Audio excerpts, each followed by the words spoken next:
everybody, it's Scarlet Pete Self-Sufficiency. Welcome to my channel. And today it's my knitting machine series. I want to knit a baby doll blanket for Christmas. And this is my prototype. So I'm going to do a cast on using E-wrap, and I'm going to use a garter carriage. So firstly, let me just show you how to do an E-wrap. E-wrap is a cast on where the bottom of the knitting is a selvage edge. It will not undo. It is a permanent cast on. And a tidy cast on too, tidy, not tiny. So first of all, you bring all your needles out into the furthermost position towards your belly, which is holding position, B position, etc. On different machines. You'll notice where it is by looking at your machine. You need to make sure your carriage is set on normal working position so it will knit needles that are all the way out, not holding them in a holding position. And what is the E-wrap position? Well, let me show you. E-wrap is just wrapping in the letter E. These are my needles that I'm going to wrap around, but I'm going to show you on these two magic rulers. Magic rulers are great for doing your tension swatches. If you want to know about tension swatches, check in the link for the tension swatch and magic green rulers. So what I'm going to do is make a letter E starting, the yarn's going to be on the left. This is going to be reversed because I'm using my camera on the front of my lens. So two things are stuck out here. Those are my needles. I'm coming from my left hand, from the left side. I'm going to draw underneath it and around, and that's a letter E.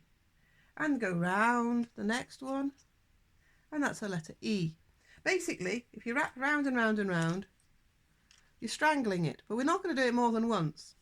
So it's round once to the next needle, round once to the next needle. Let me show you that on the needles. So I have to use a thumbnail. You put your thumb at the base of the last E-wrap, or at your crochet, the little chain that you make with crochet to start with. And you hook that on firstly. You put your nail at the bottom and you go wrap around the next needle, up to the top, down over the needle and wrap around the bottom. Up, down, wrap, up, between the two needles, down between the one that you've just done, back up and wrap round. And then we're done. I'm going to push the carriage close, get my yarn, put it into the feeder. I'm on tension dial 8. Now this is going to be a bit awkward to knit. You're going to feel it. You're going to feel it. It's going to feel a bit weird. And I'm going to add onto it the cast on comb. Let me zoom out again. Got my trusty cast on comb. I've got the non-hooked side facing my belly, the hooked side facing the machine.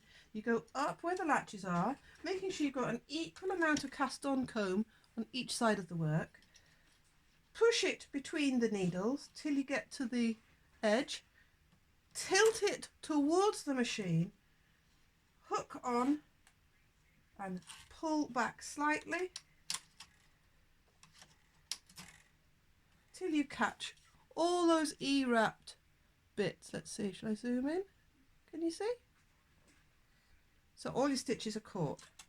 Make sure your last bit of thread is not yarn, is not caught up in, otherwise it will make a big loop. We don't want a loop. Checking that's in the right place. Pull back my yarn at the back. Just checking, where are we? I thought that was caught on a sinker hook, and it was. I'm going to bring it across. Now this one row across is going to feel a bit jerky, uncomfortable, so I take my left hand and I'm putting it at the left side of the machine. My right hand's on the carriage and I'm just going to knit it in. And it feels a bit crunchy, clunky, but fine.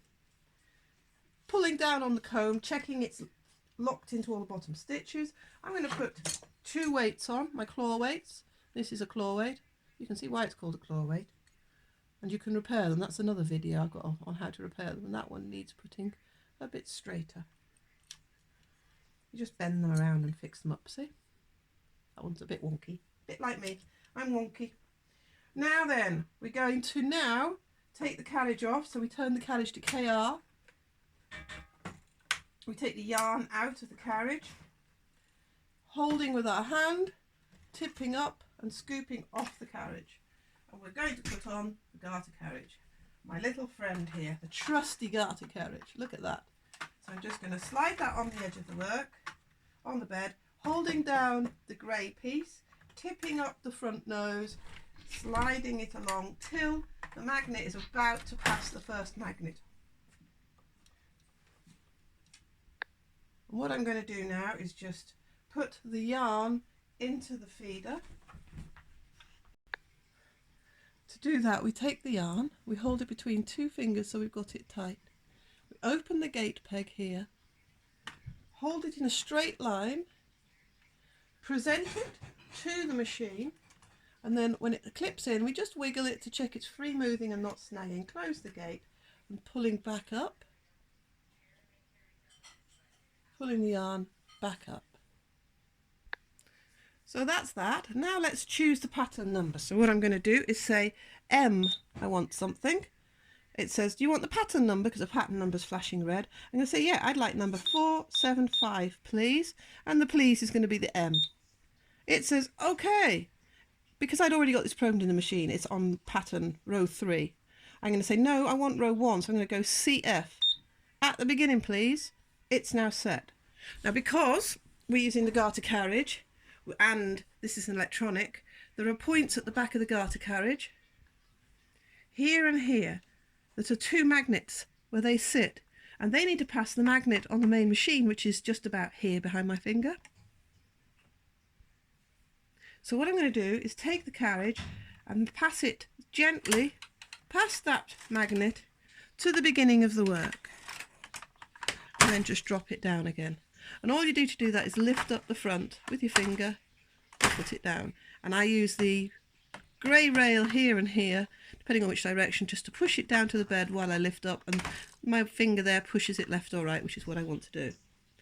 So I'm going to pull back the yarn. I'm going to take this off zoom a bit. I'm going to say I'd like 100 rows. So I've already done one row, and I'm going to press the green. This is set up 101.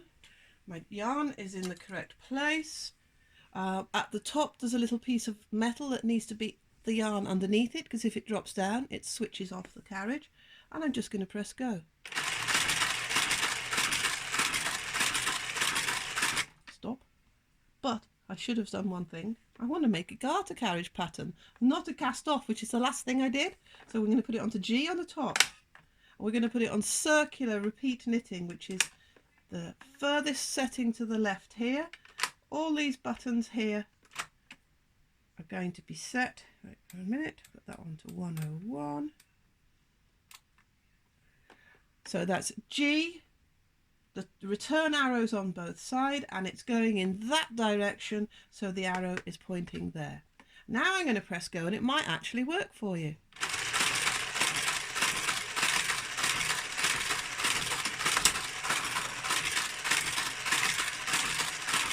Hang on, we have a problem with my carriage.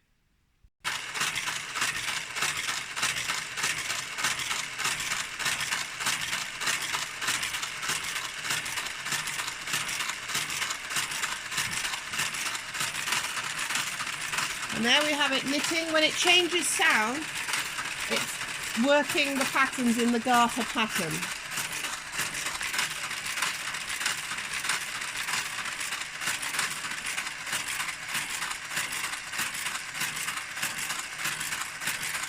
And hopefully it's going to return itself. This carriage actually needs a service. I've got to take it off to a gentleman called Neil Collinson in south of the UK. Costs me about £50, I think it is, to have it serviced. I think, don't quote me on that, but he's very good. I recommend him. The machine I'm using today is the Brother 950i, and the garter carriage is the KG95. And hopefully it's going to return in a moment.